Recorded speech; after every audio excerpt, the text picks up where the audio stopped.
Today's episode of the Meet the Brave podcast is powered by Northwest Pizza and Pasta, where if you think the pizza is good, wait till you try hands down the best wings in the valley.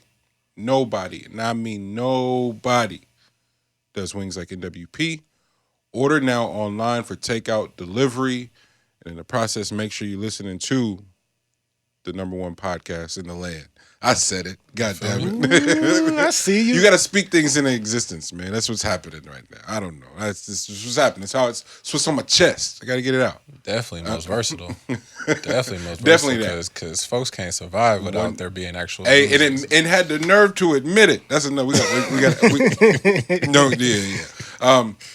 Today's podcast is also powered by Uplifters, Black-owned domino company. Salute our brother Janelle. It's making things happen. We got a special collab coming out soon. If you like dominoes like we do, if you like to spank, not the pizza, domino, the game, you know what it is. And if you like to spank your co-host the way that I give it up, come on, man. Order you a set of custom dominoes with a custom case, custom notepad, custom pen, and maybe even a table, depending on what your bread looking like. It is player. It is. I didn't know we had more co-hosts. Oh, are you just saying that? Yeah, I feel like the missing in action on this one. Another one of our sponsors, the REEF Studios, Black-owned studio located in Oakland, California, that specializes in podcasts, music recording, multi-tracking, you name it, they can do it. Contact the REEF Studios on IG. Everything you may need to book a session as early as today. Book now with the REEF Studios. And lastly, today's podcast is powered by Let's Bubble Productions. Our main man, Lexius Franklin, Lex, on the mic, producer of the Meet the Brave show, and got our content looking amazing. Tap in with Let's Bubble Productions for all your digital content, storytelling, and film, and all that. Let's start the show. So Meet the Brave podcast, I am Monty Draper. I am LG. Lex, B-U-B. My brothers, how are we feeling? Hey, any of y'all ex-work is out here doing makeup tutorials now? Don't make me admit that on the show. Okay. Don't make me admit that on the show. Because niggas get the who he talking about. But yeah. Okay. Just checking. You? Huh? Any of yours? Yes, it's interesting. How's that work? You subscribe? I almost got toxic. Did you subscribe to the makeup page? I might as well support this. Hey, the sickest part, don't let one of your old flames pop up on your algorithms on the YouTube. And then, never mind. I'm going too much. Let me slow down. You was about to. I was about to go there. All the way there. We here now. Fly fishing. Yep. We here now. Yeah. Don't let one of your old situations pop up on your YouTube algorithm with a day-to-day vlog. Because the makeup tutorial you can live with, but the day-to-day vlog mean new boo is in there, and they doing the vacations, they doing the stuff, and all the little shit. You like, oh, homie don't even know what's coming, or he know and he putting on because the camera on. I don't know. It can't warn him. And then, do you see like the variances of it though? Like, do you see them like sliding right back into some of that old toxic stuff that they do? What? Like they try to hold off on it on camera, but they can't help it because they've been vlogging for the last 20 minutes. When that in 20 minutes you're gonna give up yourself. It's the comfort and it's the the microaggression. Shout out my brother Ken. Microaggressions, boy. Listen for them. Okay. People gonna tell you that's a fucked up thing. People tell you exactly who they are through all the shit, and you hear what you want. That leads to an interesting conversation. You know what's dope? When women just give it up, just talk crazy in front of you, like all the shit that they talk about when it's just them, they got us beat. I'm just gonna say that right now. Yeah. We don't got shit on women. They talk so sick. They had a longer time of talking sick though. They was talking sick with moms. It's the detail. Like moms bring that shit in first. Like they be sitting down with their parents and their aunts, like their moms and their aunts, and then next thing you know, some wild shit come up from about their pops and their uncles. It is the detail, and then that's where they get their shit talking from. Sheesh. What we got? No, for real. Tap in. I don't know how about y'all. this week was rather fascinating. So energy and ideas and all that shit was all over the place watching the settlers lose their goddamn mind. Holy moly. I was here for it like this. Yeah. Oh, nigga, you would have thought I was watching the finals. Man. When I was watching that shit, I said, "Oh, Real life, nigga." No, it might have did more numbers than Last Dance. oh, for sure. Them white folks acted as so a one-off crazy. special. They acted so crazy. They made me go back and start Sons of Anarchy over, Breaking Bad, nigga. All the shit where white folks was acting a fucking fool. I went back and started over. You went back to their origin story? Man, because I felt like if it wasn't Breaking Bad, Sons of Anarchy is where this shit started from. Dukes of Hazzard. Fuck it, I'm going back. I don't know. I don't know. Covering it all. What is going I'm about on? to study these people. I got to figure this shit out. Before we even get into all that, everybody constantly tapping in on YouTube. You sick niggas that keep roasting me on the comments. You lucky I'm not sensitive no more, because I would come write a whole diss song to you niggas. Bro. They getting everything. What's on that nigga's face? What is? I'm like, all right, bro, y'all gotta chill. The internet is crazy. They be out here wilding, huh? Wilding. It's dope though. Thank you everybody that is tuning in via YouTube. Subscribe and hit the notifications button. If you listening on Simplecast, Apple Podcast, Spotify, Castbox, shit. Google. Okay, There's a new Google thing. there is, and it's a specific platform. So tap in, get more information on that, because Google didn't even do a good job of letting niggas know. They just said, "Hey, ain't gonna be no more podcasts or music on Google." I'm like, what? And then they just made a very specific platform for music. So tap in, and then shout out to Amazon Music too. My brother Rippy Austin debuted his first single on Amazon Music this past week. Did numbers. Salute to you, bro. Lex and I become big fans. We got to work with Rip in LA a few months ago, man. So salute to everybody doing their thing. I think that's it, man, for the housekeeping shit. I did say we got a Grand National has a really dope announcement coming with Uplifters very, very, very soon. I cannot wait to share with everyone. Yeah, bro. Can we talk about the colonizers for real? What's wrong with them? Hey man, big wildin'. Set the day. Because you guys both have very specific days. Same here. I just know how I found out and how I consumed what the fuck was happening. I'll never forget that.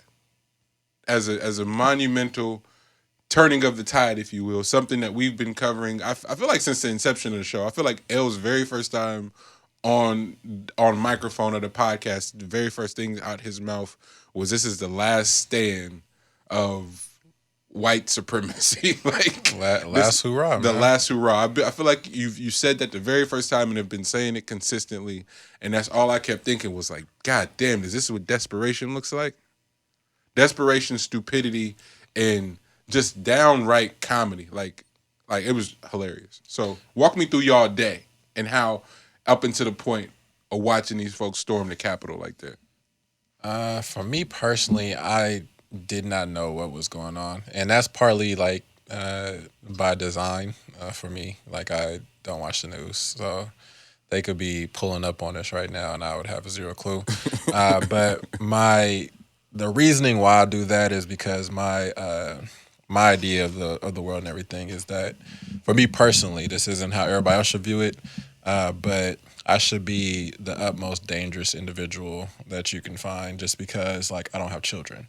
So, like, I'm good to not have to like watch the news and shit like that. Yeah. Like, I wouldn't recommend that for folks that has children, but for me personally, like, I don't give a fuck what's going on for the most part. What you're trying to tell me is going on. Like, I'll find out or whatever and get to the nitty gritty of it. Yeah. But yeah, I didn't know. So the first time of me finding out that was even a thing was when Poe dropped it in the group chat. And when he dropped it, I was like, I just had just a small smile or something like that. and then went on about my business. Like, I don't think I actually paid attention to what actually was going on until it had already gotten to like the lady getting shot and the things that the things that were taken out of the Capitol. When they got to the full story of everything, it's probably like when I started to like pay attention. It was just like, okay, that's interesting. But it was not anything building up to that. Like, I wasn't entertaining, unfortunately, on my part. Like, it's something that for me I felt was inevitable. It was gonna happen. But I do say that, and I put it on the notes, that was our storming surrogates. Talk. Like, I felt like that's This like nigga said storming surrogates. that. Like, when I really like sat down and just saw what happened, I was like, that's interesting, because like, if anybody should be storming capitals, it should be black folks, especially after all the things that's happened to us to this point. But then 2020, all the things that were happening to us that were viewable by all, and it's continued to happen. Yeah. There were protests for all Storming these surrogates. things. There were protests for these things. There were Peaceful. peaceful for sure. Peaceful, definitely. There was speeches galore from just the woodworks, like black people speaking their Op-eds. mind. Yep. You know what I Op-eds mean? and Like, Twitter and rants. saying it with such great articulation and conviction and emotion. And this is things that should have got across to the masses on like how they were speaking their mind on this. And then there was an election that took place, and they came out in droves to take care of business and speak your mind that way by putting your vote first. Yeah. And then there was a Senate vote, and you come out and you do it again. You turn Georgia. That's huge. Yeah. That means you're doing things the correct way. So I have to really just applaud black folks. Yeah. You know what I mean? And I have to applaud them for the work that they put in on the ground. Like, it wasn't so much like you were speaking, but you were also doing. So I have to applaud y'all for that. Yeah. So with all that being said, y'all should also applaud yourselves for sitting back and seeing people that for the first time felt like shit didn't go their way. Yep. And threw a fucking temper tantrum. Man, that was awesome. And showed their ass. You know? So like, they were our storming surrogates, because we just had Kenosha happen. Yeah. They just said that that the officer was getting off for that bullshit. Mm-hmm. And we should have had all the emotional wreck in the world to do exactly what happened with a lot more athleticism. With a lot more athleticism. Plenty more athleticism. But we didn't. And they did it for us. So thank you, white folks. More athleticism. The lady that fell off the side of the wall was like, oh. Bro, the fact that they were climbing that wall and there were steps, It was steps. is by far some of the funniest But that's shit. when just watching it, like, oh, none of this shit make sense. Everybody's losing it. And now you just doing shit to just be doing shit. That was awesome. Yeah.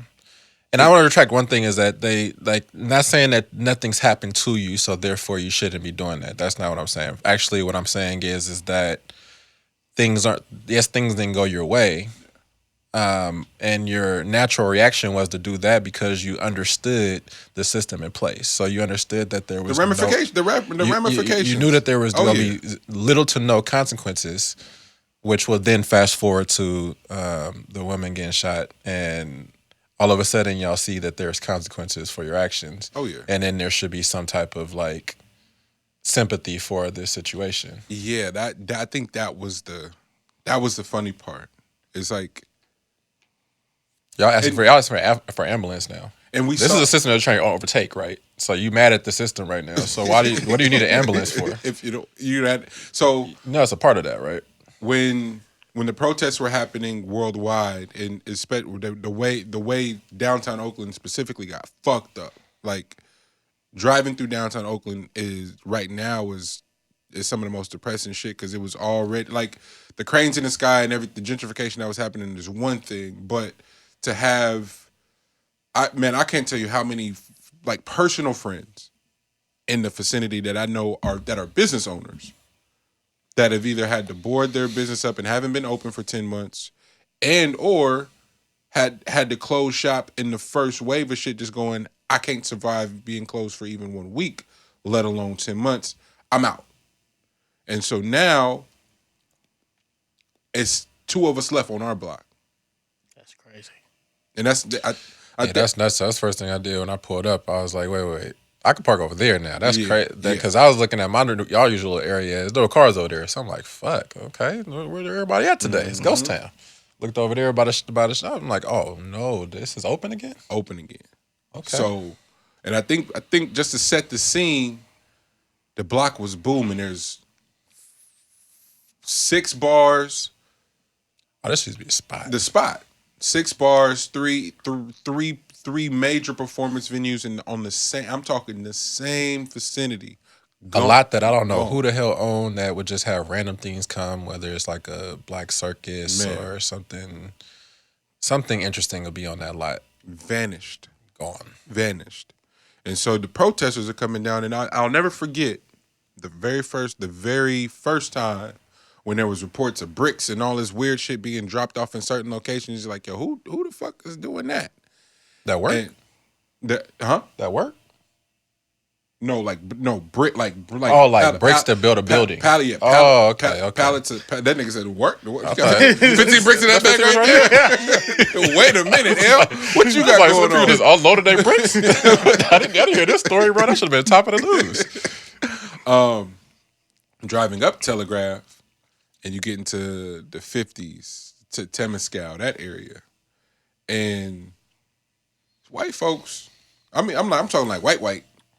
Are parking in that area and walking from 50th all the way down to where the action is. Mind you, we talking a difference of like almost 30, 40 blocks where the action was in the teens. These motherfuckers are parking in the 50s and walking down looking like they own some bullshit. Mm-hmm. So I'm going, okay, this is weird. And we passing each other. They go into the shit. I'm going away from it. I'm like, yo, this is nuts. Mm-hmm. And so you like, okay, then what's the anarchy? Anarchy, pure. And for all the reports that came out and people going, oh, you're wilding, you're being a conspiracy theorist. It can't be this, it can't be that. I don't hear none of them. Motherfuckers ain't make a peep. Joe Rogan did 3 shows this week, ain't say a word. Now you quiet. Mm-hmm. Stand up and stand for all that bullshit you was capping about. I gotta stop my bromance with Schultz now. It's your fault. But fuck, man. At the very least, my nigga covered it. Mm-hmm. He didn't completely go away from it. I mean, Rogan, they talked about it for maybe 4 or 5 minutes. It might be a match made in heaven, man. Might be. Money and Schultz might be a match, man. Opposites attract. Hey, man. It took a minute. So we walk y'all through my day of watching this shit. Okay. Wake up, had a session, rescheduled that for whatever reason. Was like, I got some other pressing stuff to take care of. Rescheduled a session in preparation for a meeting that I thought I had at noon in regards to the studio. Get to the meeting only to remember that we rescheduled the meeting already. I'm like, all right, now, like, when I start doing shit like that, I'm like, I need to go somewhere and sit down because I'm off. Mm-hmm. This is a me thing. But I hit B and Alicia, and they're like, oh, nah, come up and kick it. We'll figure something out. Like, we got shit that we can take care of anyway. So get upstairs. They're the most amazing people in the world. And they happen to specialize in making cuisine that can make you feel good, if you know what I mean. Mm-hmm, and it's like, I don't mind if I do. Hadn't eaten any breakfast, you know, mm-hmm. and it just so happens to be healthy. So okay. You got to triple down. What? Shit. The impossible meat with the potatoes and I said, okay, you know it's real when they start. Sign me up. So I said, okay, this don't mind if I do. So partaking, and get the text from Poe, and I'm like, can we turn on the news real quick?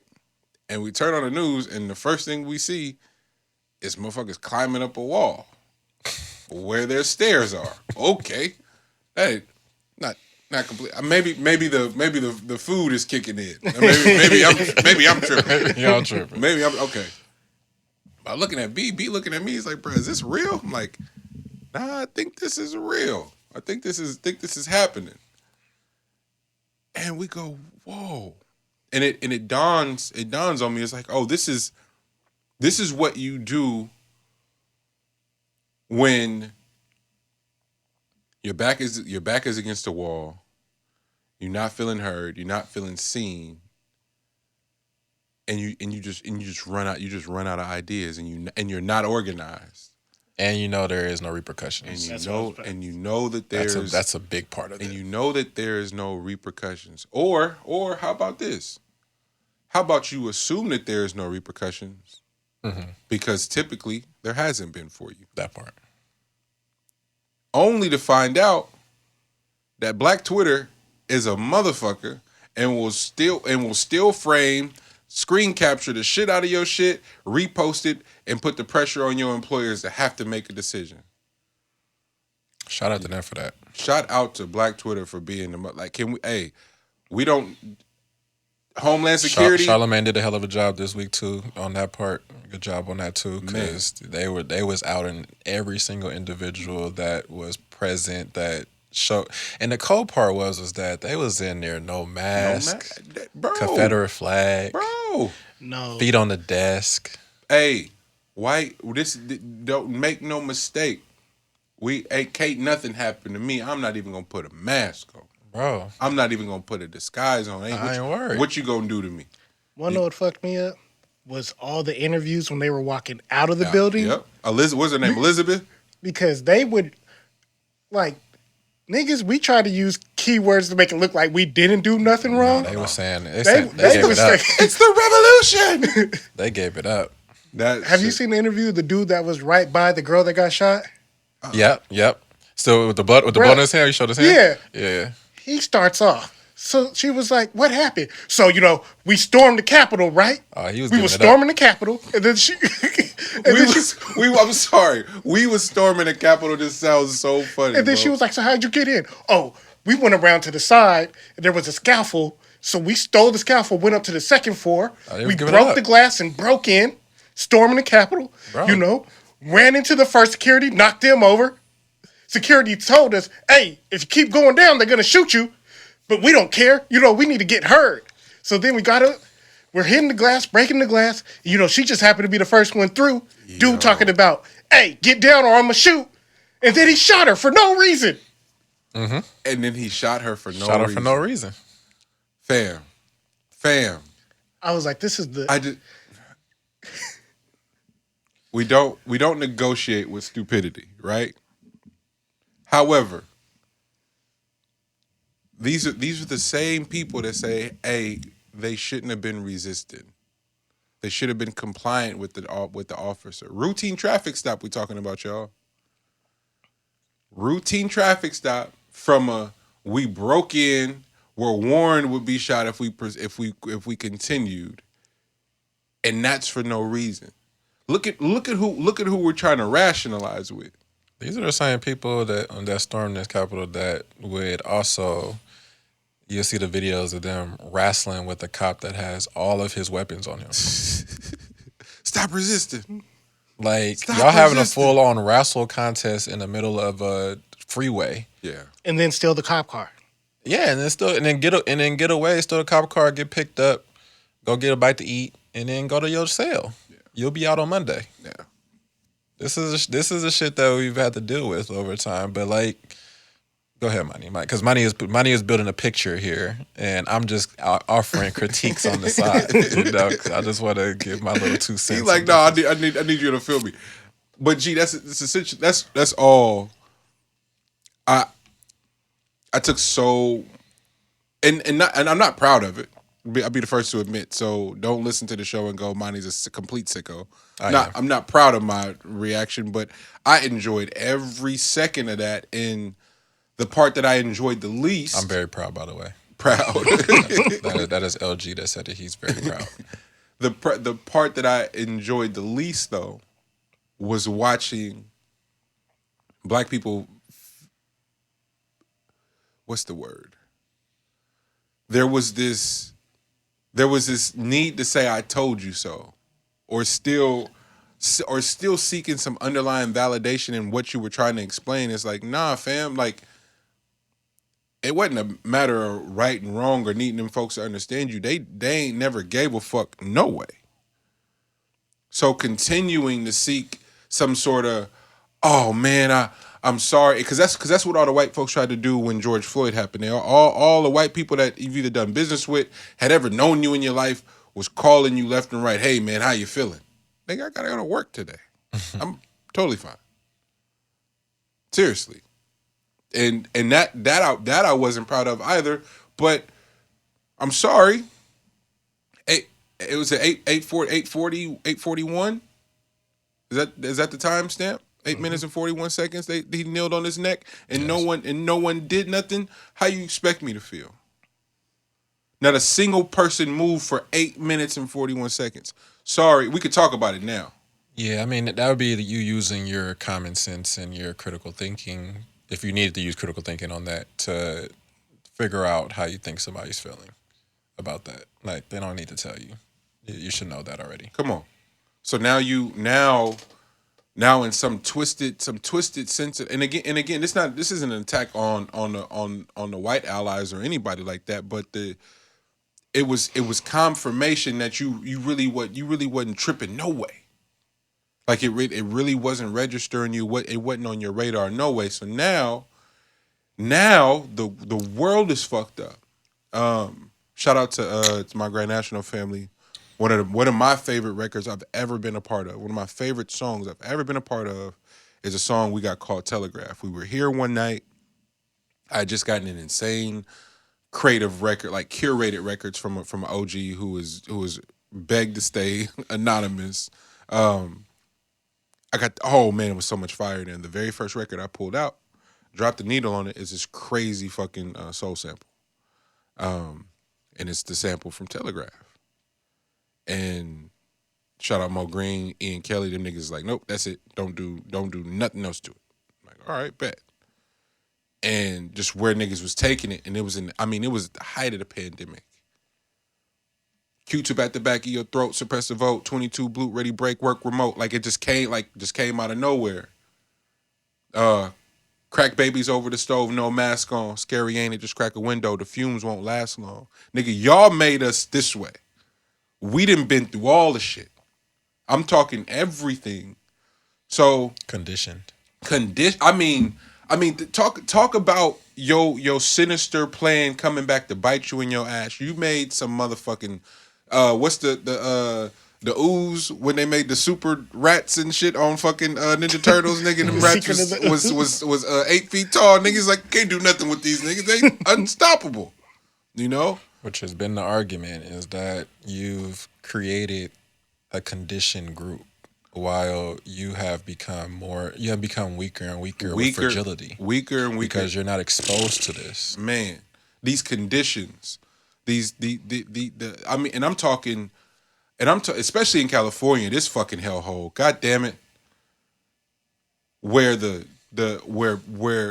where literally the 1% of the wealth in the world exists in the most extreme circumstances of poverty. Next door to the poverty. Oh. Around a corner from it. It's not even a block. And and my friends that live abroad in other places can't really understand what that duality, because they hear California, but especially the Bay Area, Silicon Valley, all this shit, and it's like, nah, fam, that's not the reality here. Like how they letting the how it's going right now, just to paint a sick ass picture for y'all, how it's going on our block of businesses that have been closed. They are letting mentally ill people of color out of whatever institution they are and just letting them motherfuckers free, and they are terrorizing these streets. Mm-hmm. I mean, terror. I seen a nigga taking a shit standing straight up the other night.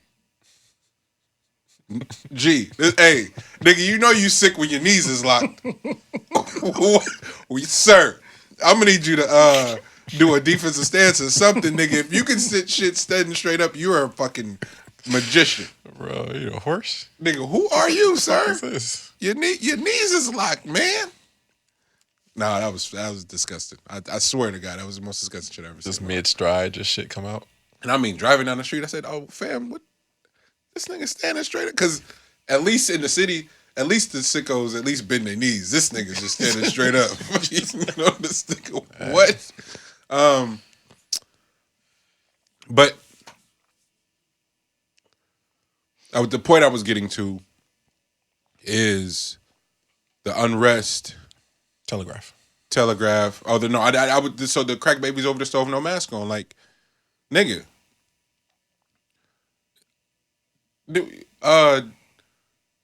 COVID and poverty and you name it. Death. Niggas is visible death. Visible living losing loved ones. I was telling somebody the other day. The earliest I can remember losing a classmate is fucking first grade.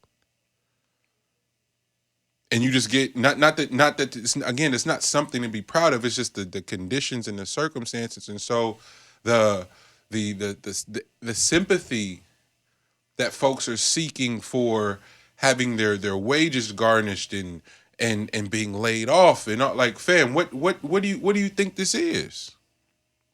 What do you think it has been? What do you thought niggas was just marching to be marching because it sounded fly? Cause being the victim was the cool thing to do? No. Should be really fucked up for real. And so now, you didn't scaled some walls, nigga, and got some people knocked down in the process. Now you want a kumbaya a march for peace. Fuck out of here. America, I hope you are happy. Your democracy is officially dead. That was the last bit of dirt they got through on that shit. Get that shit out of here. It ain't never been worth a damn. At all. Your big business of democracy is gone. And you had to watch it die on national TV, and it wasn't nothing you had to let it happen to you. What's the torture shit where they fucking tape their eyes open and make them watch shit on repeat shit like that? That's what I imagine having that happen to you your whole life, and then be confused as to why. When to L's point, shout out Auntie Carla because she pointed that shit out immediately. To L's point, we ain't get to see no white people get shot. We watched George Floyd on fucking loop, nigga. For 3 months they were showing that man with his knee in his neck, and wasn't no one there to catch that footage. It was no blurred out images. Nigga, nothing. There was no stopping up into the point of it. It was full throttle. You watch the entire deal. You hear everybody talk about it, ask you how you feel about it. Let's have these sit down talks and talk about your feelings and how you feel about things in America. And bro, do you understand that this has been, 30 something years of this now? You know what I'm saying? And that's just my lifetime. That's not even include like that's my lifetime, but that's also what our parents think exactly. about what our parents doing. Parents. Grandma's got some ungodly stories about what they experienced in their great migration from the south to the west grandma went to Chicago first, so from the south to the north and then headed west, following the opportunity. And so here we are in 2021, and it's like, yo, the Great Migration is happening again. Get the fuck up out of California. Ain't nothing here for this motherfucker is caving in on itself. And I don't know. Meanwhile, I'm going, oh my God, you see what's happening at the Capitol? Oh yeah, I see it. Nigga, this is prime time television. Hey, real life. Cause niggas all you see. Did you watch the George Floyd video? Fuck no. You kidding me? To watch everybody stand there and not do shit? Nah, I'm good. Cause it sound like lip service, but hey, One of you fucks try some stupid shit like that around me, we all die. And it's just that simple. It's not it ain't, and it's not even a matter of like no tough shit. It's just like, bruh, like where is your humanity? Yeah. It's a simple ask. Where is your humanity in the process of a man kneeling on someone's neck while they're handcuffed? And you know if the cuffs was off, he'd beat the brakes off your ass. That was the thing. It was. They just had to talk about like what incites fear, and why and why the imagery of fear is so lopsided. You know what I'm saying? Like, because the folks that you should actually be fearful of is some of the folks that you've allowed to just be. Huh. You know, like that doesn't know just coincidences. Like man.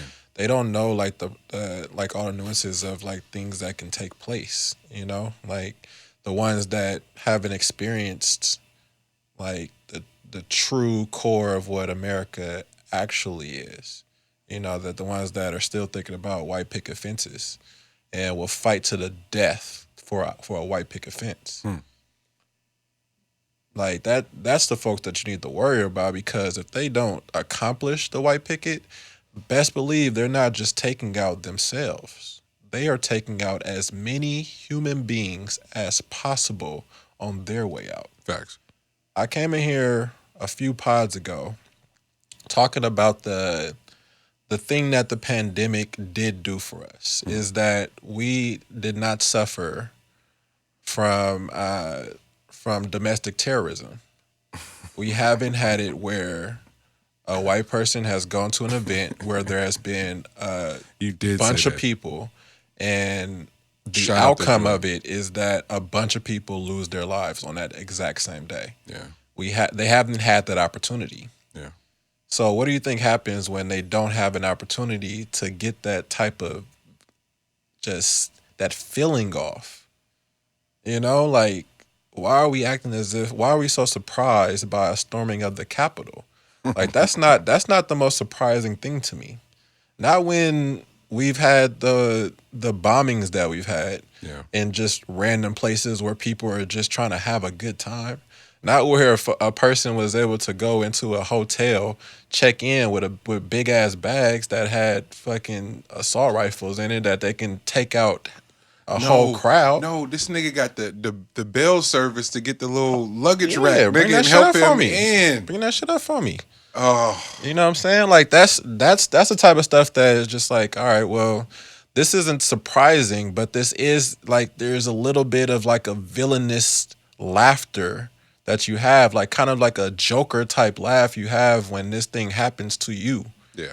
You know, like the thing that you did not think would happen to you was that your own would be coming for you. Facts. You know, like the imagery of the people that had to stay inside the room and was trying to board up the doors and hoping that they don't get in. You know, like y'all just in here trying to do a vote while y'all been over here just putting your foot on necks of all of the whole population outside of the same color of your skin. People that pose the least threat. That's the sick part. Black folks pose the least threat against authority by a long shot to anyone. We don't have no money. We're fractured in a motherfucker, so we're not able to be as aligned as we need to be. So slightly threatening to ourselves. Slightly threatening. Oh no. To our, I mean no. Hey. But outside of ourselves, nah, bro, y'all ain't got to worry about shit. We don't got no smoke for nobody. Because for the most part, what they don't understand is that black people do understand the amount of time that you get for things. Yeah. That's the reason why they have the system be where it's such a lopsided amount of time that you get for petty shit. Yeah. Is because black people aren't going to do something wild that assures you a long period of time in jail. Otherwise, like we would never we'd be in there for a few days for all the shit that we actually do. They know that. Yeah, you can't get free labor out of there that's just doing petty shit, man. Not the way you need it. Not the way you need it. And so I don't know, man. Break these families up and shit. Like it's so much shit, man. A lot of imagery took place, at least for me. A lot of what was being seen symbolically. It's like, oh, it's a sad day for the country. Fuck this country. I say that with great conviction and pride and no confusion about what it is. Your Constitution, all that, to hell with all of it.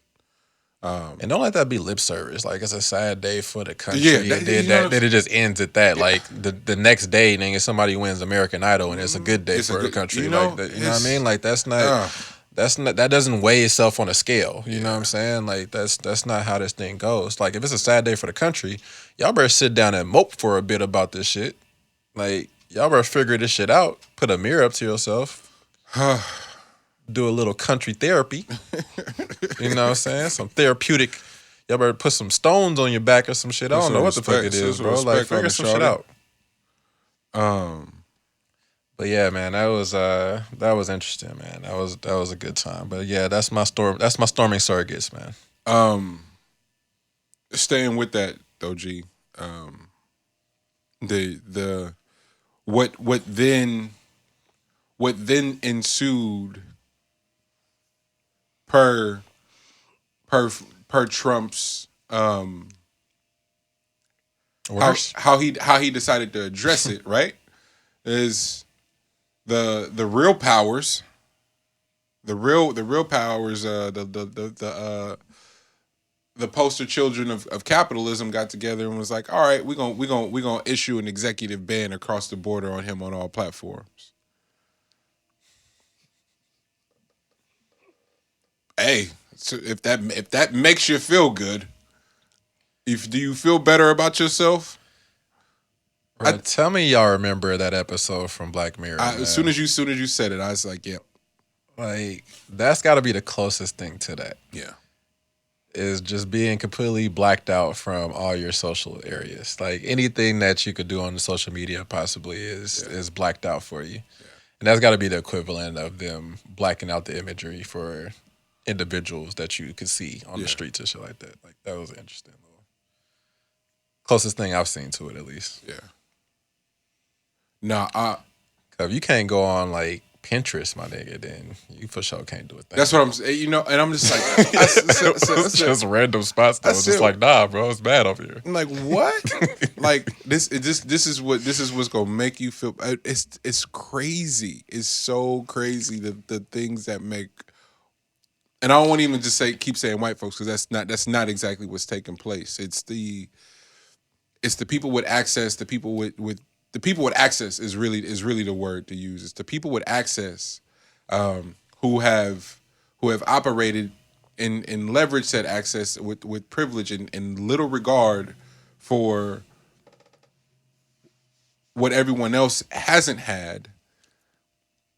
Now that their livelihood is in threat and their children are targets and threats, it's like we got to do something. We got to do. I still got major beef with SNL because I still credit them for bruh being able to win that election anyway. Romanticizing him. Yeah, romanticizing him with Alec Baldwin's goofy ass. Oh, it's just Joe. It's all laughs until it ain't funny no more. Free marketing, man. Come on, man. And so now we're here. It's like we're gonna ban them across all platforms. And look what it took to ban her from our platform. Look what it took, and then look at the people champion it and go. I'm like, wait a minute, fam. If they can just silence him like that with the click of a button, all of us are fucked. That's how my brain works. But if we celebrating, cool, like have your win. I hate always being the guy that's anti what everybody's on, but it's like, bro, is it a win? It can't be. It's a little too late, and it exercises a level of control for the people we already knew were in power. A lot too late. And the thing is, with Trump being on Twitter, at least you knew what he was going to do.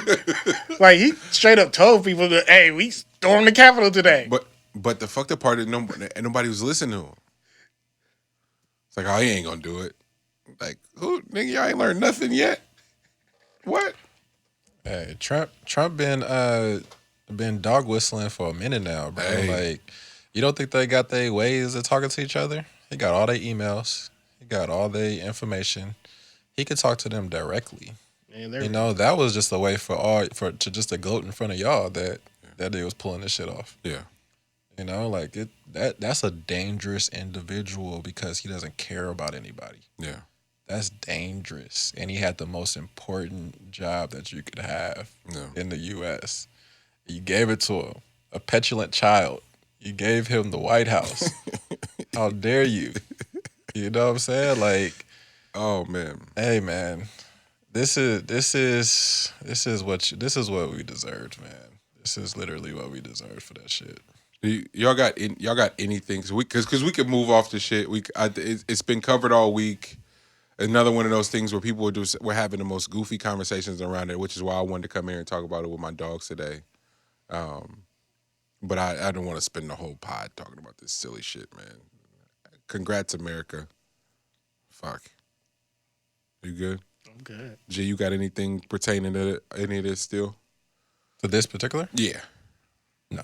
All right. No, I got my my theories off. Well, I got a theory. What is that theory, my brother?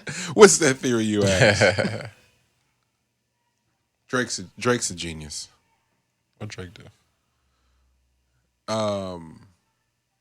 Certified Lover Boy got leaked yesterday. Did it? Oh yeah. Broke the internet. Damn, I missed the leak. Yeah, no. I may know somebody. No, not me. I was saying, Hey, you got leaked to which you, camera? man? Which camera? Not me. I don't know. I may know a nigga who know a nigga, but it ain't me. It got leaked to you, bro? You breaking this? Let me find out. Monty's writing songs for OVO. Hey, man. Hey, see what's so sick about that while we playing, nigga, I would gladly sign that NDA. 40. Which I need. What? But I don't know. Does that mean I get to work with Party? I was about to say, you probably going to be helping Party. If I get to work with Party, I'm gladly signing it. If I don't get to work with Party, I'm good. I don't really want to fuck with it. Because Weekend ain't there no more. Like, Weekend and Party would be the reason to go. And Division would be the weekends to go, like, fuck around for real. But if they not there, I ain't going. Simple as that. I'm lying. But,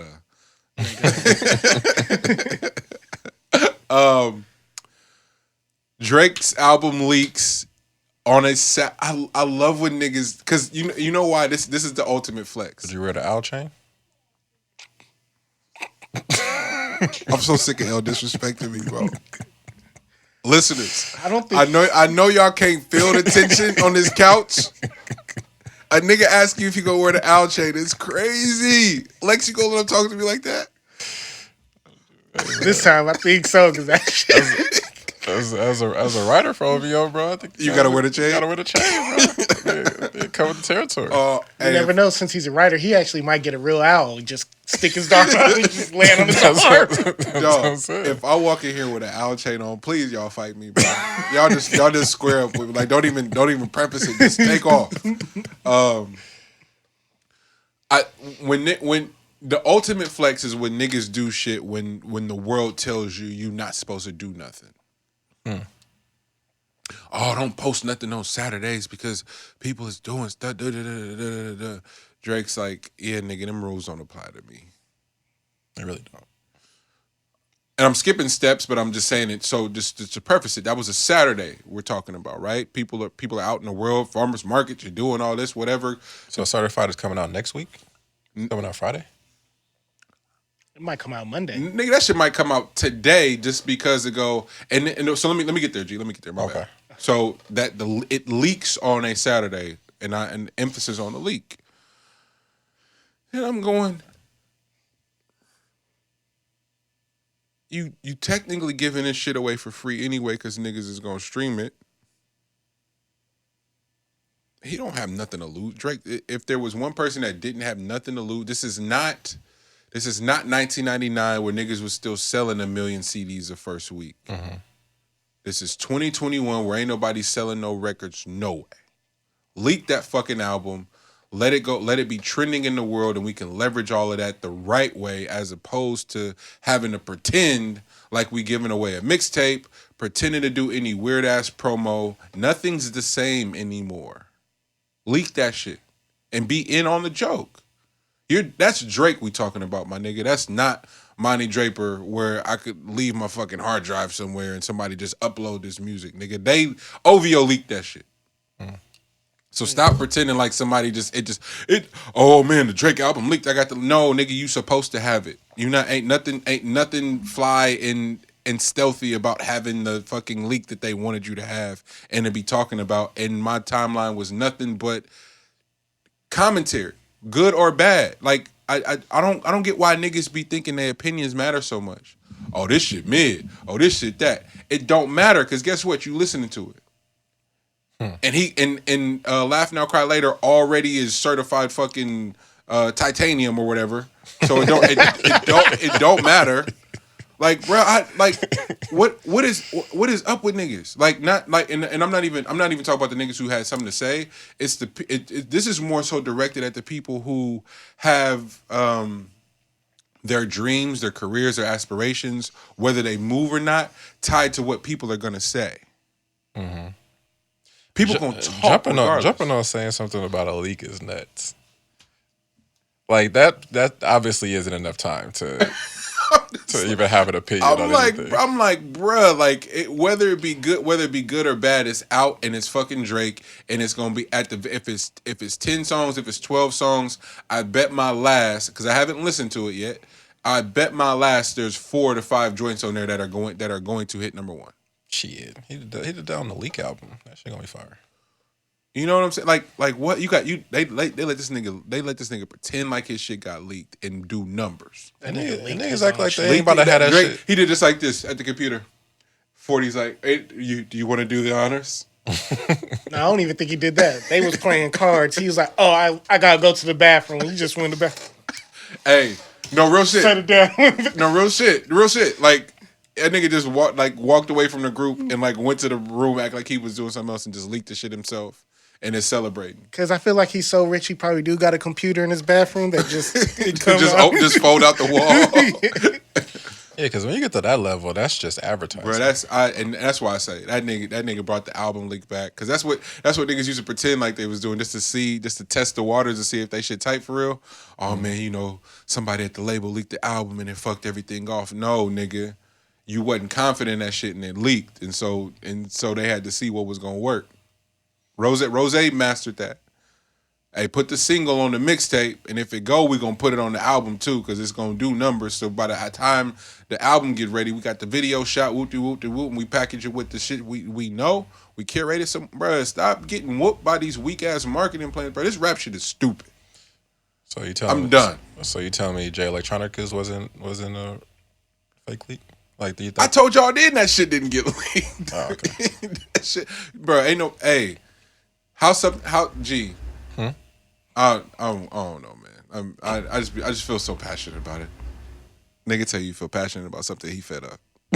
I just need y'all to know he fed up.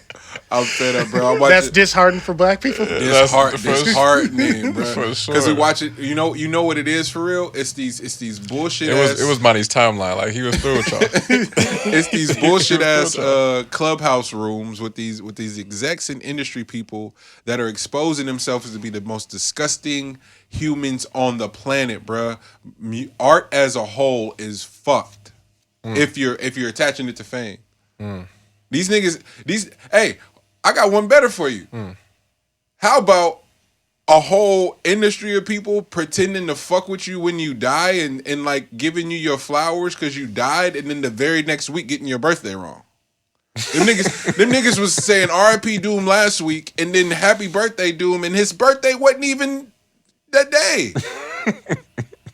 No one cares about you, bro. Hey, fuck it. Do what you want to do. I'm outside, nigga.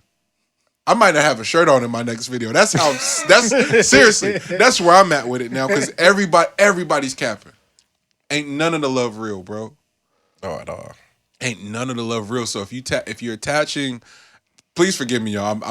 I'm slightly joking when I say some of this shit, but I do mean it when I say if you're attaching any of your aspirations to people, you're fucked. Because they projected, and they scared, they got their own insecurities, they got other shit going on. Fuck people. And I love all my niggas, but I mean, Jesus. Y'all know how I feel about Coco. I love Coco, my mama. But if my mama wasn't supporting me, guess what I'd be doing? Still in here trying to rap, doing podcasts and stuff. My mom just happened to fuck with the podcast, so I love it in that regard. But even if she didn't, guess what I would still be doing? And my mom knows that's not a slight because I fuck with her, but still. The point being is, I know too many immensely talented people going, hey man, what's the secret? What should you do? It's like, have you even written a song yet? Have you even made a beat yet? Nah, man, I'm kind of going through some things right now. Well, nigga, go to therapy before you even think about rapping first. And if you got shit going on, because this ain't if you got if you got mental issues and you still trying to be famous for real, you're fucked. I mean that with all like sincere love. That part. Because I'm telling you, this shit on Instagram, what you see on Twitter, like ain't none of this shit real, bro. And the Clubhouse shit is just revealing that a lot of these niggas that's the quote unquote gatekeepers is hoes for real. And don't care about music, don't care about art. And here you are going, I care about the art, I care about the culture. Don't nobody care about that shit. And they'll sell you out for fucking pennies on a dollar, bro, because there's some white folks dangling a fucking check in front of them. Mm-hmm. Just protecting their position. Just protecting they spot at the house. Meanwhile, it's some niggas out here building amazing platforms. We gotta send a shout out to Kev on stage, fucking Craig Smith and Craig Fax, everybody over there. 85 South Show, what they're building is when I tell you, yeah, they're beasts. When I tell you niggas really came up in the pandemic. My favorite song right now, I just bought a Tesla in the pandemic. Get your shit off, King. Don't let nobody keep you down and make you feel like you got to be sad or humble brag because they fucked up. No, stunt. Prophecy. Hey, the podcast about to do numbers, y'all. I'm telling you. I said it at the beginning. #1 podcast. You got to say it. Because then somebody going to say, oh, nigga, who you think you are? And then we're going to go viral from that nigga challenging us on not being a #1. And then by them challenging us, it made us a #1. Donald Trump told niggas he was going, hey, in 89, I'm going to run for president and I'm going to leverage all the poor Republicans because they don't know no better. You can tell, point being, you can tell niggas what you're going to do and they still try to come up with some conspiracy theory to fit their narrative. Drake leaked that album, my nigga. Sorry that I went all the way around the world to loop it back to Drake leaking the album, but I'm telling y'all, that's how my brain be working.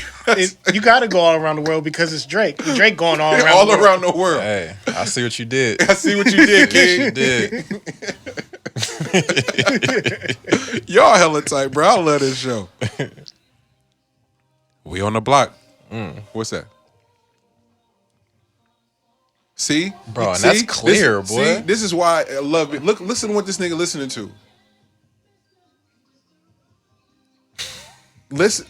You see what I'm saying? That's worse than this nigga in the gym working out the Janae. Hey, that's the best workout mix you can have. Gee. We gonna have to have a real breakdown on. Put some Janae on in the gym, bro. Best believe you gonna be in there for a good 2 hours. Where we just at? Vibing though. They in the store. We're gonna let that rock. I'll edit this part out.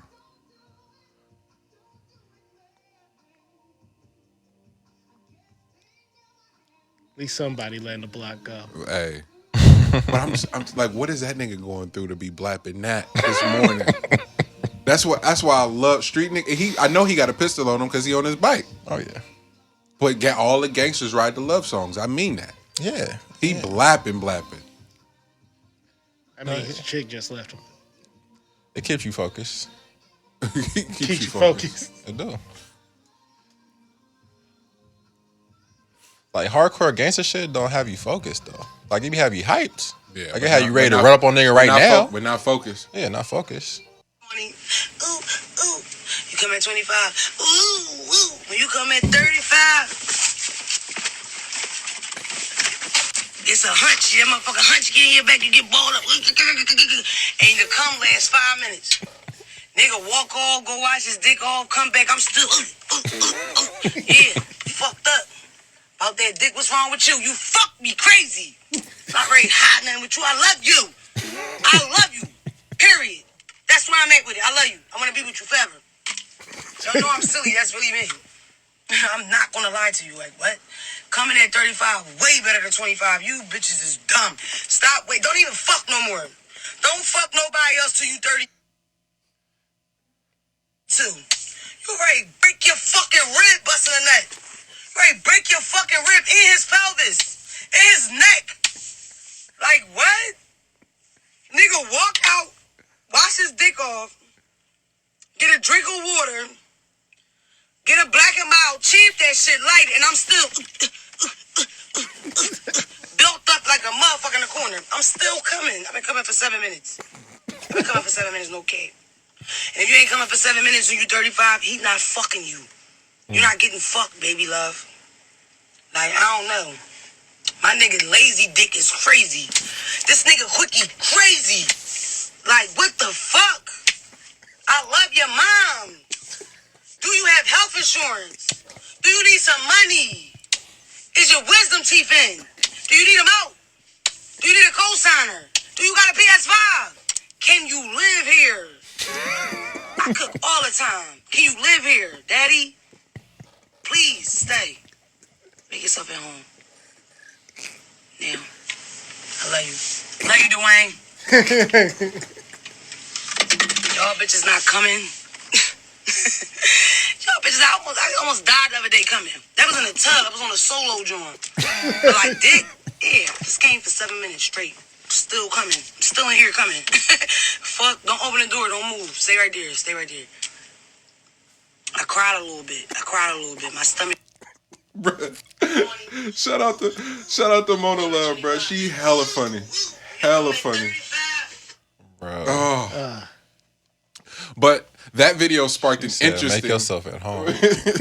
That video sparked an interesting conversation at dinner last night. That hella sound like Tiana.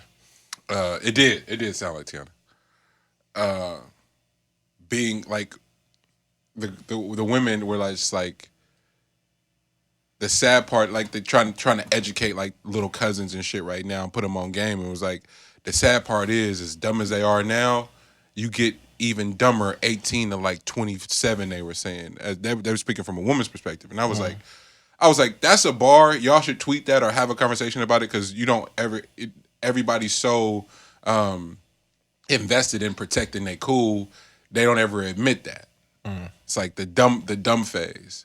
And it's like, and I was like, damn, that's really true. It's like, yo, behind niggas, behind relationships, they was like, yeah, you do some dumb shit by the time, like you think you dumb when you in high school, but it's like for whatever reason, you get out of high school, 18 or whatever, and you start acting. It's like in your and then it was like, no, in your 20s you get real stupid.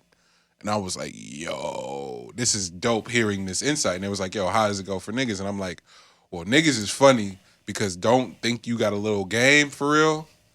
Cause then the dumb shit really is intensified by thinking you got game for real. So then you just like, you think you smarter than you are, basically. And they were like, damn, it's kind of how it is. It's the opposite for them because they're trying to be the fixers, and really thinking like these essential things like that they think niggas need. It's not even what niggas need for real. It's what they think a nigga may need that causes them to think that whether and the fucked up part is like you're not even really dependent upon the box.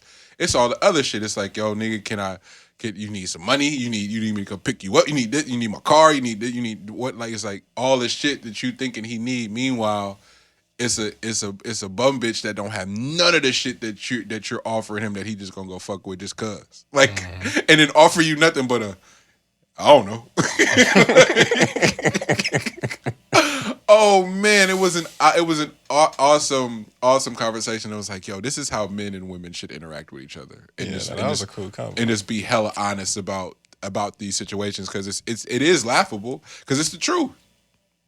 Cause that's our dumb phase too, where it's like you gotta. I mean, your chick is she bad, sex mean, cook, got a job, and got everything, and it's just a random bitch who don't have nothing that can come ruin all that shit. You like, oh no, like, just and why you do that? Discuss, like it was something to do, like, and it literally that be it. I was bored. I was bored. You wasn't entertaining me for 20 minutes, nigga. I found someone random to interact with. Like, bro, that's how sick niggas are, for real. It was a funny conversation. Shit has some appeal too, though. Like, oh no, I'm not gonna ever be a nigga to downplay it. Because some of them things, man, on the side just be having just be oozing this like the appeal, bro. Like, how the fuck am I not supposed to grab that appeal? You know what I mean? Come on, come on now. Like, she gotta keep that shit away from me then. Like, don't introduce that to me in the first place. You know? Just put that shit on her. Like, bro, why she introduce that shit to me? You know what I mean? It's everybody else's fault. Yeah, bro. What was I supposed to do? You know what I'm saying? Oh man. Nah, that's crazy. Yeah, no, that's true though. I thought it was just a good dialogue. I think a lot of it too is like telling people exactly like what works for you. You know what I mean? Like, you shouldn't be so quick to give up everything that is like something that works for you, because then somebody that is like manipulative or savvy is gonna do the exact things that get to the point of like be like, okay, cool, and then can't keep up with that because then you just gave me like the bulletin board material basically. That's what was tight. It's kind of like when you go to a game or whatever, and they tell you like what everybody does on the opposite team. Yeah, like scouting report. This is what they do or whatever. This is how you should guard them. Blah blah blah.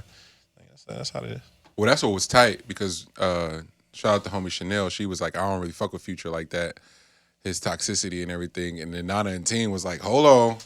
Like, how you mad at Future when he, like, that nigga, it's in his raps. I cheated and I didn't say sorry. Nigga, he like, the women go, oh, I love a challenge. I could change him. And so now we mad at him for the nigga just showing up and being exactly who he said he was. It's like who's at fault here for real? You know, it's like, nah, this is what type of time I'm on. What you nah, but I want it to be this. It's like, okay, but it's not. So what we doing? Yeah, that's the shit we was talking about before though. Like, that's the shit where like it's really like it's a crammed in box of individuals, of people, or just people that tend to like and be about the exact same things.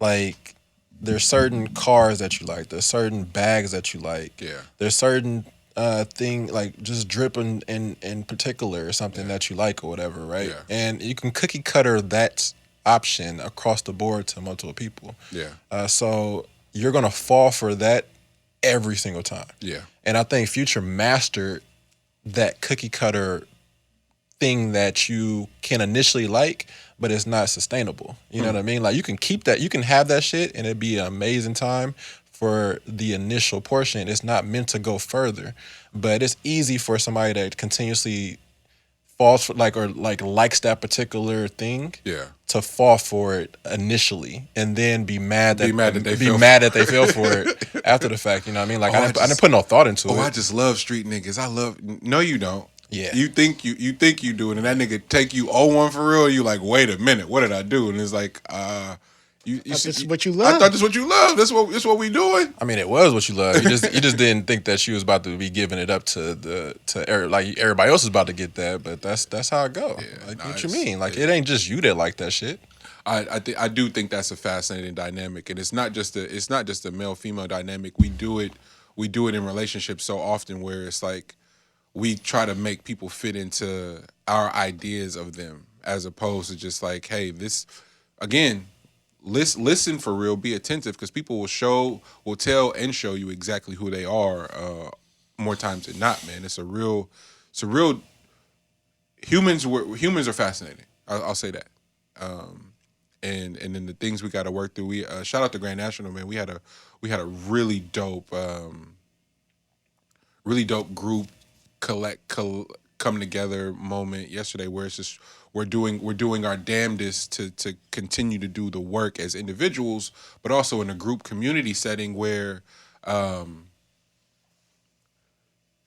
this is just for example, but just understanding like how pure the beginnings of the Panthers were, for example, and how easily they were infiltrated and manipulated for whatever reasons, lack of resources, lack of tools, and just a lack of the infrastructure to remember to do the work and remember why you're here. Power envy. You know? And so with something like Grand National, per capita, the quote unquote iteration of it, how fast the success was and how impactful it was, just even if just on the regional local level, it was very important, but it also was really fast, and there wasn't enough time to both implement foundational things that by default the collective could fall back on. As you know, as opportunities arise and the business change, like all these different things are happening when they're real things.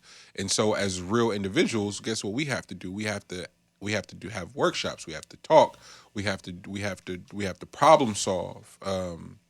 You got to continue to do self work on the ego. So I want to commend everybody in the collective for making that effort, bro, and to put community first, because it was the point that I closed with yesterday. I was like, hey, I've been doing it'll officially be my 10 years of doing music in June.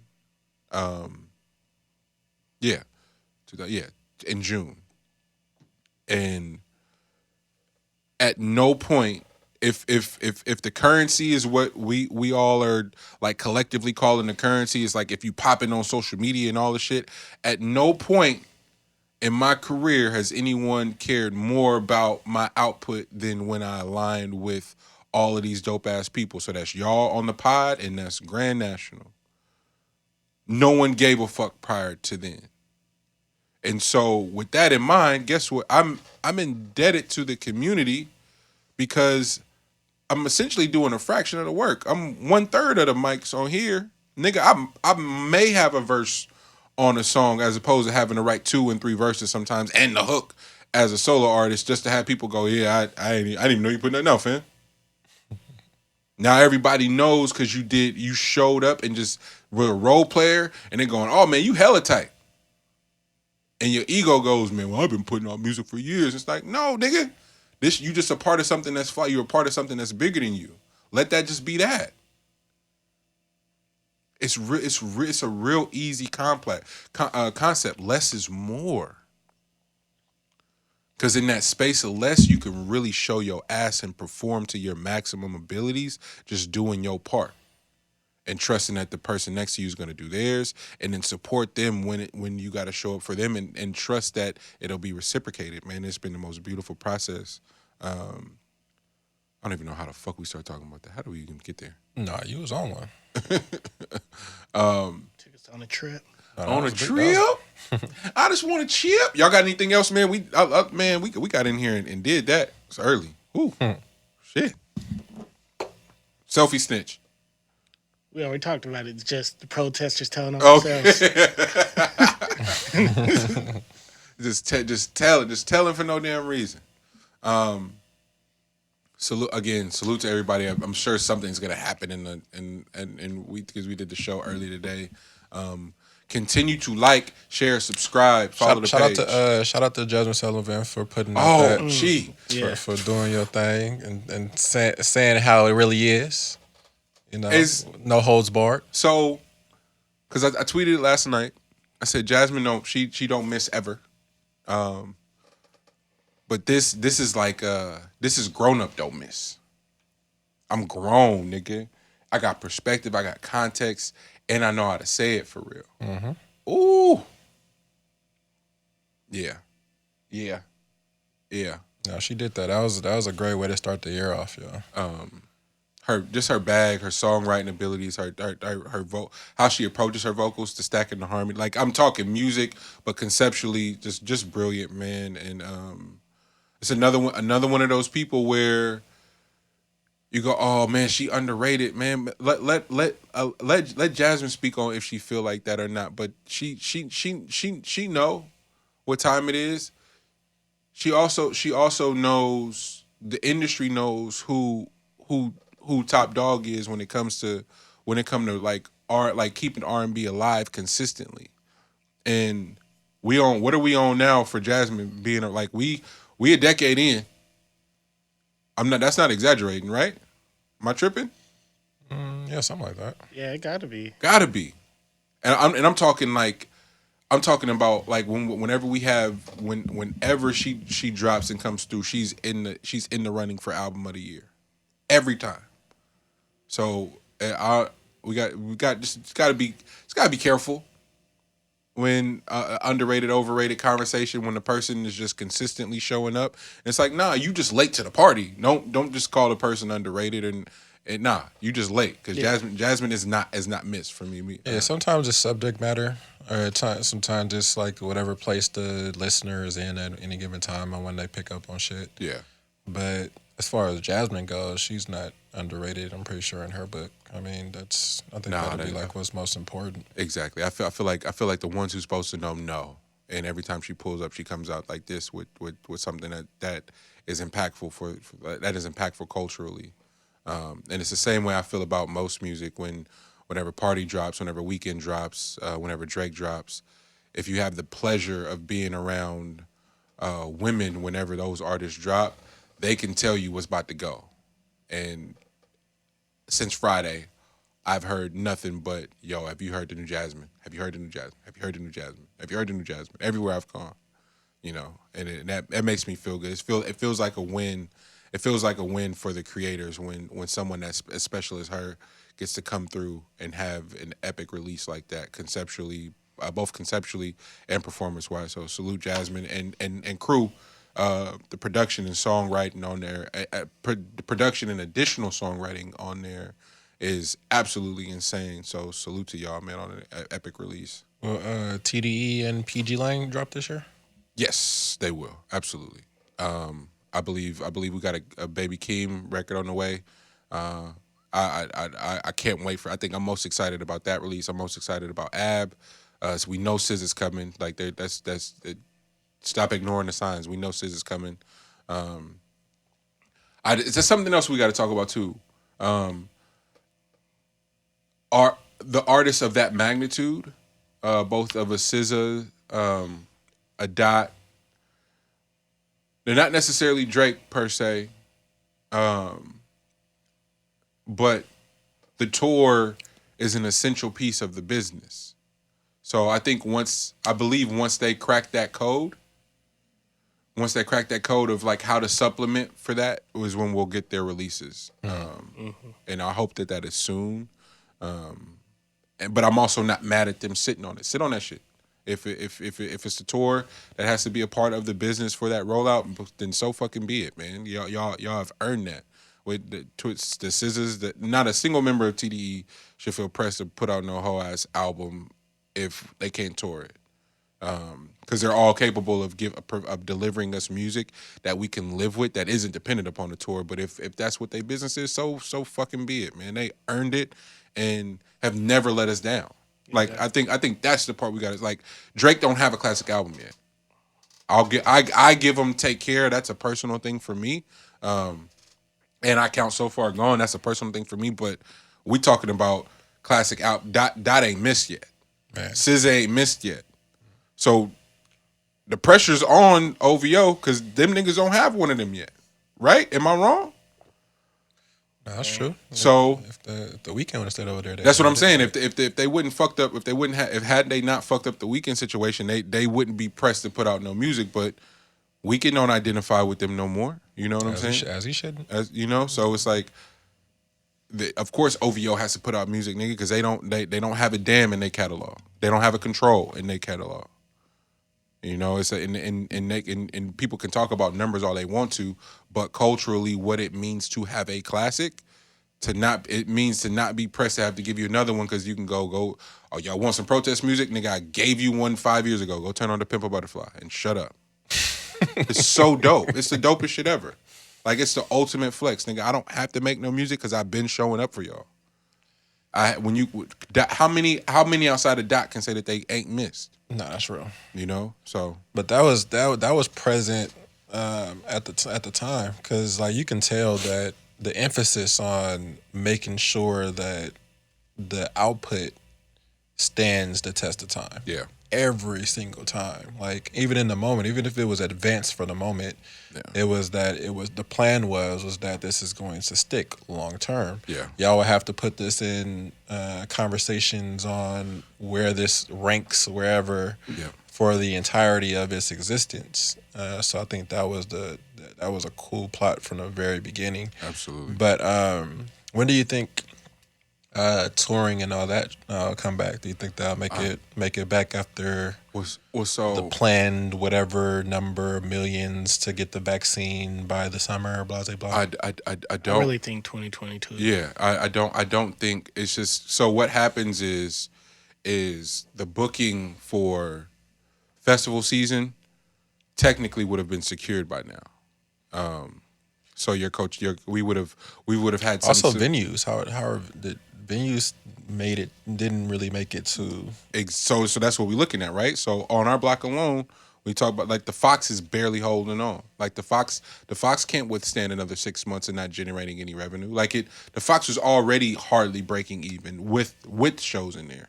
So now you've completely taken away shows and any opportunity to do anything. Paramount is suffering. The Uptown is officially closed. Spirit House Gallery is closed. Venue after venue, and so because people are talking like large scale venues, but it's really the small venues, the tweeners that are the ecosystem of the performance. Bridge it to the large. You know what I'm saying? And so now that those are suffering, it really is going to be. That's why it won't be an immediate plug and play and just like a roll on a tour. Like, there's so many logistics, tour insurance, all of this shit that you got to really lock in before just hitting the road, man. So I'm going 2022, maybe catching the end of festival season, but that's gonna be pretty big wishful thinking, and I feel like the big names will be the ones that get first crack at it because they'll have the resources. That was my next question. To be able to front their situations, right? Where it's like, because the bread ain't gonna be what it was. Like, let's just call that too. So it's gonna be a lot of finagling where you're like, yo, can you get to Australia? Can you get to, you know what I'm saying? Can you do this? Can you do that? And then if they put that fucking travel clause where you gotta have the vaccine to travel, it's really gonna get sick. You know what I'm saying? So there is a lot to consider business wise. I am hopeful as a touring artist. Because we're missing out on it's not even the money. Both myself as a solo actor and as part of Grand National and East Shore, we're missing out on. It's just the potential opportunities to align with brands, because that's really where the money is. That being compromised and having to jump through those hurdles is the most damning part right now. So I've seen things getting crunched down though since the pandemic. Like you see big names. This isn't just on like the music tip. But you see big names that are like doing a shit ton of commercials. Yep. You know, like the usual movie stars, they're all over these commercials. Yeah. So like, which means that somebody that would have been commercials is boxed out of that revenue. So it's interesting. It's interesting. It's like how unorganized this whole thing has been, and then the fight to survive is that the big bank is always going to take little bank. Yeah. In these particular situations. So I'm just interested to see like what the aftermath of this all is, because we're still not outside. Absolutely. So it's just interesting to see what will actually be left. The remnants, man. It's gonna be the remnants, and it's gonna be a complete rebuilding process. And so my answer isn't to be doom and gloom for the creatives. I'm saying that in hopes that the creatives will be extremely creative in figuring out how to curate. It's just going to go back to the punk days and the early days of hip hop, where promoters and everybody gonna have to be booking their own shit. And fortunately, I say this all the time. and Lex can attest. G. In the early days of the show of my shows, fucking if it wasn't G, if it wasn't Lex, Freak, Poe, my niggas would pull up early and help me load in the gear. Because bringing the gear myself, my grandma would pull up and we'd load the gear in her car and go set up shop in a random warehouse somewhere and just book our own shows. And put 300 people in a warehouse on a random Saturday. Like y'all be creative, man, and bet on yourselves, and you'll be better for it in the long run, and you won't have to have these booking agents and shit in your pocket. That's really what it's gonna come down to. Network, man. Tap in with different venues up and down the coast, like and artists that got it, reach out, like that's really what it is, like community wise, like because everybody can't do it, but those who can, please tap in, man. I'm happy to help and walk you through what that process is, because it's not hard. It's just tedious. It's just another job. It's just another job, and art ain't going nowhere. Right. Like everybody else may have to figure shit out, but art is not ever gonna go nowhere, and it never has. It never has, and it never will. So don't be discouraged. Do not be dismayed. Don't be afraid that the economy's suffering the way that it is, in particulars in the places that used to be the hotbeds for creativity. It's like, yo, I want to go to New York. I want to go to Chicago. I want to go to Wolf crazy ass. Yeah, right. Hey, we found out how sick that nigga is. Yeah, man. Keep working. We got anything else? G? Nah. That was just on. That was good. That's good. Well, y'all know the drill. It's been another episode. Oh, man, fucking, my bad. This Denzel movie, man. Wait, what? You ain't seen it? What? It comes out on January 29th. But oh, it's not okay. Yeah, no, it's hitting theaters and HBO Max. HBO Max again. But y'all called it. Y'all were on it early. But like it looks cold, man. He's like a security guard, I don't know if he was ex-military, ex-something, like assassin maybe. I don't know what the fuck. Usual thing. He's Denzel. Denzel being Denzel. Yeah, ex-something, yeah. It's like, dude. Yeah, but doing something modest now. Exactly. It's like nigga used modesty to work for of the FBI. Now he makes pizzas. now I'm a babysitter. Exactly. What? You feel me? Nah, but like this one should be based like around like catching like a religious net or something like that. So it's supposed to be something that it looks dope, but it has a bunch of Academy Award winners in it. So they're stacking the decks on. I love when whatever they that film's supposed to be. clip up and do super groups for films, man. I personally love that shit. Yeah, so that one looks like it should be really, really dope. And I also see this little battle it out, because I think this is like a pop son thing now. Okay. Because you don't want his son to get too ahead of himself on his heels. Like, let me show you something. Yeah. But his son has a movie too coming out with Zendaya. Yeah, that's supposed to be pretty good. I think that was a charged Denzel isn't bad for anyone. Oh, not at all. Not at all. Isn't bad for anyone. So I like that concept, man. But yeah, so we got some stuff coming out. There's some good stuff coming out. Besides Monty dropping the Clarice thing. I just happened to see that. So the official trailer is tonight. I forget when they. But they dropping that shit on 60 Minutes or some shit. Yeah. That's what 60 Minutes doing now. Hey. They got trailers. You got to find a way to make content. Find a way to make. Right now, we only got 45 minutes. Gotta find a way to make a way. 60 Minutes ever dropped a trailer before? Probably so. Okay. I'd imagine so. That's interesting. Okay. All right, well, that's it for me. Just on the entertainment side. Yeah, man. Well, let's get it, man. Y'all know the drill. It's been another episode of the Meet the Break Pod. We will see y'all next week. Love. Yes.